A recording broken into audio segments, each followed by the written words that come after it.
Well, let's talk about the kind of legal services you received. You had a lawyer, and that lawyer was the public defender, right?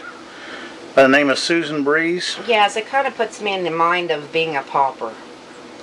Yeah. From back in the early days, you know, you don't really get good legal representation when you don't have the money. What happened that made you think that she really wasn't much of a lawyer? She didn't speak up for me whatsoever at all. She was totally unprepared.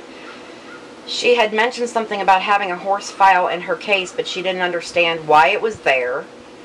She had noted that nobody had ever mentioned that I was being tried for that case. However, when I did go into the courtroom, both the magistrate and the assistant prosecutor told her that we both knew about it. We both got notice, which is an absolute lie. I only got one notice that I was going to court, and it only had one case number on it, and they claim it had two.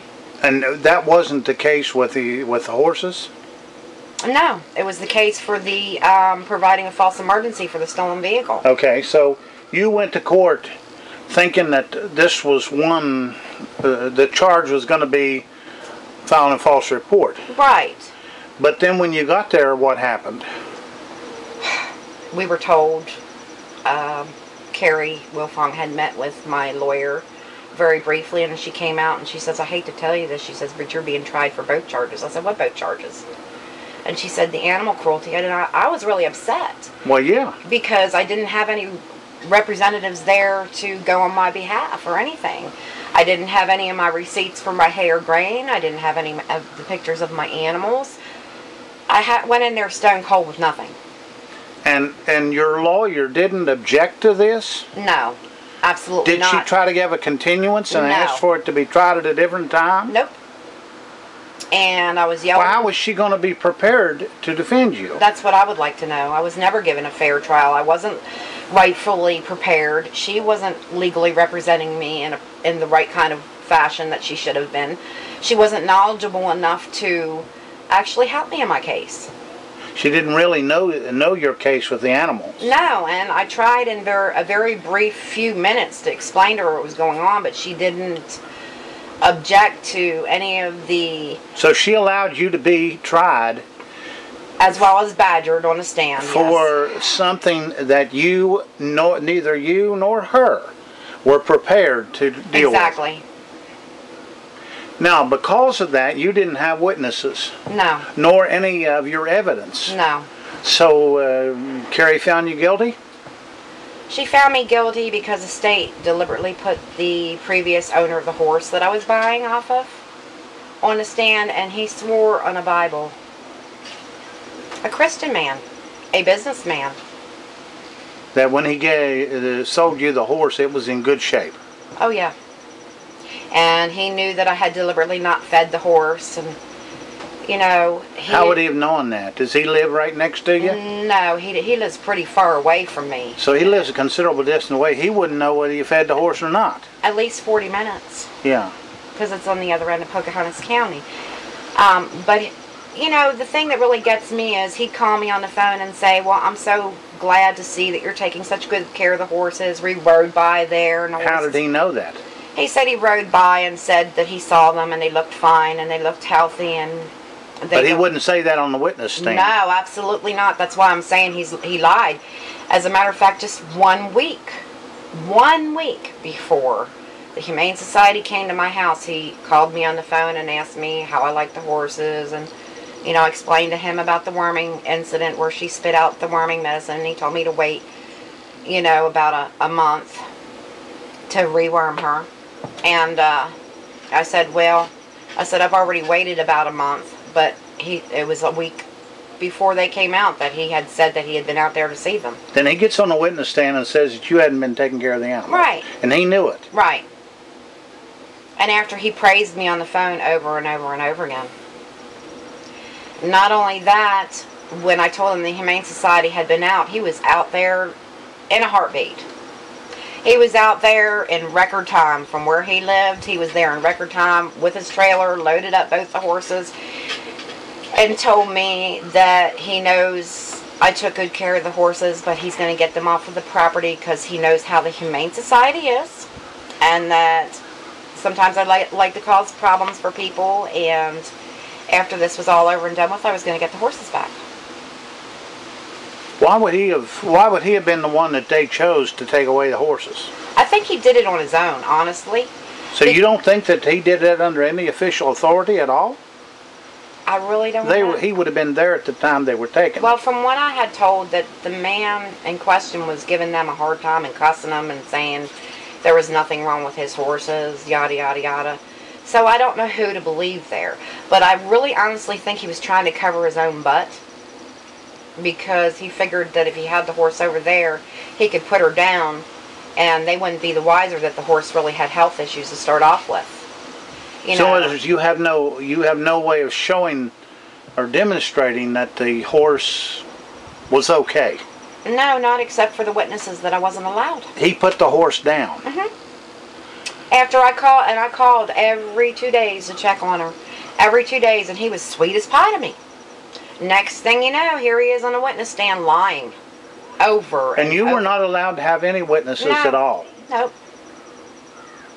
Nope, my daughter managed to round up a few of them, and Carrie Wilfong said, well, I'm sorry. It's too late. We've closed the courtroom door. 2 people managed to try to get over there. Were they still having court? Yes. And they wouldn't let them in the courtroom? That's a public courtroom. Right. Anybody has right to be there. They can't close that courtroom, right? Well, it was a magistrate court, so I don't know what their guidelines are, but I would assume but you're saying that they actually closed the courtroom, preventing your witnesses from coming in there. Right. She disallowed them. She said, we've already started. And the prosecutor argued. And your lawyer allowed this, yes, Jennifer? Yes, allowed everything. She didn't object to this. Didn't object to anything. I had to object myself. She's got some answering to do. She does. And Bob Martin kept badgering me on the stand and calling me all sorts of names and everything else. And I had to ask Now, wait a minute. What kind of names did he call you? Just saying bad things about me and whatnot. And she never objected to that? No, she never objected to it. Well, Carrie objected, right? No. She didn't say anything. I objected, and he laughed at me. And he goes, you were verbally abused in the magistrate court? Yeah, he treated me like I was some kind of a low-life piece of trash. And I had enough, and I said, Your Honor, I object. And Bob Martin goes, really, Your Honor, this is ludicrous. How can she object? That's what her lawyer's for. I said, obviously, my lawyer's not doing anything, and I object. And then Carrie agreed with me and sustained, so. But she still wouldn't let you have your witnesses. No. No. And when it was all said and done, it didn't matter what I said by myself. You were guilty. They found me guilty. They knew I was guilty before I even walked in the courtroom. It didn't matter whether or not I was guilty or not. So it was a kangaroo court, right? Basically, yeah. It was. And I've never... I come from an upper middle class family. I moved here to get away from some horrible, unspeakable things that happened to me up north. And I wanted to start a life over with my family, my children. And this is how they treat me. I'm not a low-life piece of white trash like he considers me to be. I'm not. If he would just step into the picture. But Bob Martin was trying to imply that you were just white trash. Exactly. Exactly. And especially when I went to go to the appeal process in the circuit court, he made a fiasco up there too and said that somebody like me doesn't deserve to have any animals after I starved 2 horses to death. It was only one in question, and Michael, You weren't charged with starving 2 horses. No, I wasn't charged with 2 horses, but he said that you had starved 2 horses to death. Yeah, he said I had starved 2 horses to death because I was... Why didn't your lawyer ask for a jury? No common knowledge, I guess. You think maybe she doesn't know we have a jury system in this county? I asked her, and she said we couldn't do it. So she didn't know. Either she was ignorant of the jury system in Pocahontas County. I think she probably... There was a lot of things she didn't know, but I had asked her if I could, and she suggested... How did she get her law license? Probably the Cracker Jacker box, to be honest with you. I don't know. You can ask anybody around here that's had her. You know. Now you told me that you were eventually given DeWitt Daniels. Yes. And why was that? Or what do you understand that to be the case? Well, the only reason why is because I was told that a lot of the people who are being charged with criminal things here in the area that are under public defender systems are given very raw deals because they have unexperienced lawyers. And you have reason to believe that Susan Brees is an unexperienced lawyer. She has to be, because she didn't object. I had to keep nudging her in the courtroom, trying to whisper to her. Jennifer, she had to take the bar exam. Do you think she took the bar exam? She must have been pushed through with something. There's no way this she is could have passed unbelievable. A lawyer who doesn't understand that we have a jury system in this county. If you would have had a jury, you might have been let go on this. I know. If I would have had a jury and they would have listened to my story and my witnesses saw my pictures. Did she not discuss a jury at all? No, because I asked her about it and she said no. She was afraid that I was going to get worse charges like jail and I should just put up with what I got. And they didn't mention anything about taking my animals today. So I wouldn't worry about your animals being taken. So I didn't worry about it. I trusted her. And 42 days later, they came in the middle of the night and took my animals. Now, of course, they had a search warrant for that, right? They had a seizure warrant? Where? I never saw one. Asked for it several times. My husband asked Officer Cole. Chris Cole? Are we talking about the guy who was stealing stuff in Kentucky? The very same one. The Barney Fife. Yeah. The man pled out, and they said, don't you ever be. You must promise you won't be an officer in the state of Kentucky again. So what's he do? He comes to West Virginia.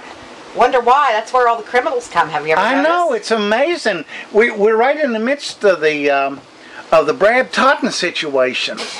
That's a good one. You know? Yeah. And here they send this criminal over here, and he is going to stand up, and he is going to prosecute the law. It's amazing. Absolutely amazing. Yeah, his car was parked right over here in the driveway. My husband had asked him where the papers were, the search warrant and the seizure, and he said, you don't have to worry about it. So you asked about them? Oh, yeah, my husband did first. Okay. And he said, you don't have to worry about those. They're in my car. And my husband walked over to the car. Now, wait a minute. He said they were in the car, but they've never produced it. You have your file. They didn't have one. And it's not in the file. Is that correct? Absolutely not. There wasn't one. Carrie Wilfong didn't make a paper till the very next day. Now, tell me about... Wait a minute.